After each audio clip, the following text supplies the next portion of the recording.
Hello, my name is Marck Joseph and I'm a South Florida family law attorney. And this is Uncontested Divorce 101.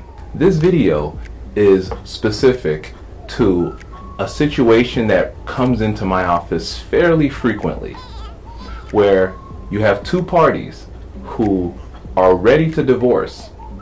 However, there's particular issues that need to be addressed and they've agreed on them.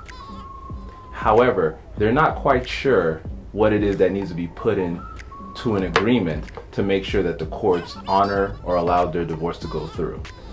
A special thank you for the person who submitted this question. And if you or someone you know has a question that they like to have answered, send it over to me. And I'll try to either respond directly or I'll make a video about it.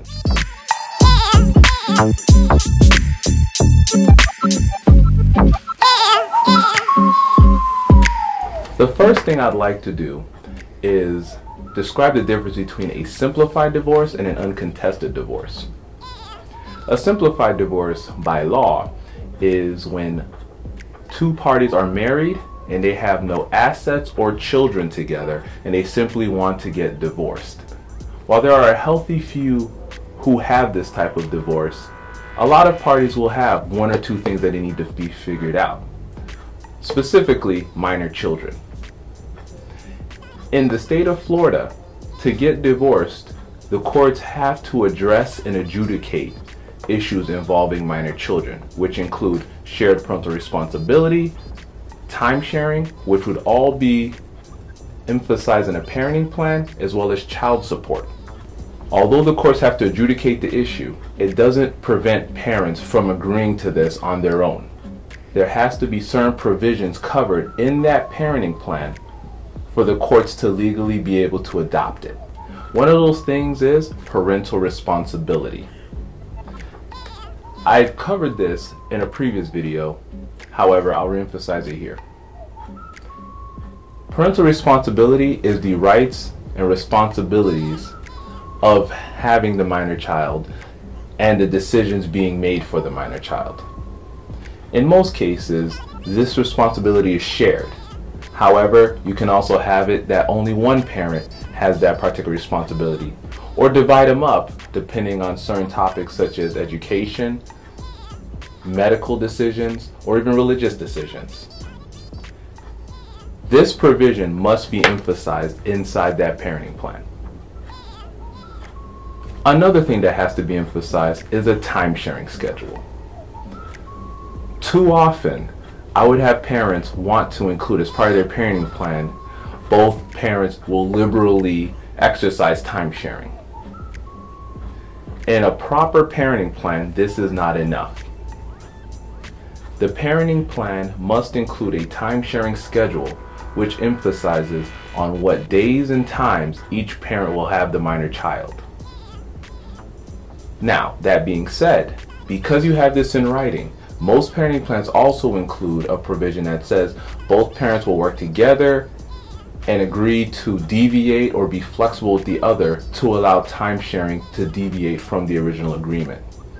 If both parents work together and co-parent well, this shouldn't be a problem. However, if this ends up becoming an issue, the court needs a firm agreement, a default, if you may, to decide how the time with the minor child or children is divided. Another thing that needs to be emphasized in this parenting plan is school designation. The state of Florida's law has changed a bit in regards to how schools are selected for each minor child. However, there has to be a boundary determination, whether it be for the mother or the father, in which the default schooling would go to.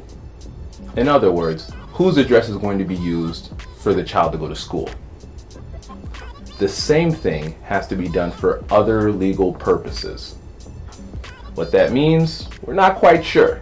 However, that designation does have to be emphasized, whether it be for the mother or the father. Another thing that needs to be emphasized in an uncontested divorce involving a minor child is child support. There is literally a guideline calculation emphasized in the state of Florida to determine how child support is calculated. That can be deviated and affected by the amount of time sharing each parent has. And although the courts allow you to agree on a lot of things, it is much more stringent on how child support is calculated. This is a very sensitive matter because you are not allowed to decide on your own how much child support is. If you have a particular issue involving that minor child and trying to decide what that child support amount is, and you're trying to go outside of those guidelines, I strongly suggest you have an attorney assist you with this portion of the agreement. If you're going to have your agreement and you're going to do it with you and the other party, you have to abide by that calculation. If someone who's doing an uncontested divorce does have any assets and liabilities, they have to address it in some shape or form. One of the simpler ways is to say that wife will keep the items that are in her possession and her control and in her name, as well as the liabilities, and husband will keep the assets and liabilities under their name and control. But it does have to be addressed if it's there. Sometimes you have a situation in which you have a house together. It'd be strongly suggested that if you two are not going to stay in the house together, that any refinancing or taking one of the parties' names out of it or selling of the home occurs prior to the divorce. It can cause much more issues if you wait until after divorce to deal with that situation. That there may be some other issues that are specific to your situation that may require it be included inside this agreement. This video, I'm just emphasizing on the ones that are common in most situations that to be addressed for you to move forward with your matter as an uncontested matter. If your matter is truly uncontested, there has to be an agreement in writing. My suggestion for most uncontested matters, whether it be a marital settlement agreement or a parenting plan or a final judgment, every page should be initialed by each party and then signed and notarized. And some language emphasizing that neither party was forced into this agreement or fraudulently into this agreement and was of clear and sound mind and had the opportunity to review the agreement. A party could still raise a defense against not enforcing the agreement. It is at least a good way to ensure that the court has some backing in enforcing that agreement should it become an issue later on. Filing and entering into an uncontested divorce is still a bit of a complicated matter, and I would at least suggest the consultation of an attorney before going about it, whether you choose to use that attorney or not. So if you may have an uncontested divorce, contact my office and I'll sit you down for a consultation and we can discuss the facts of your case and see what we can do for you. Like, subscribe, and take a look at my other videos. My name is Marck Joseph. Thank you for watching.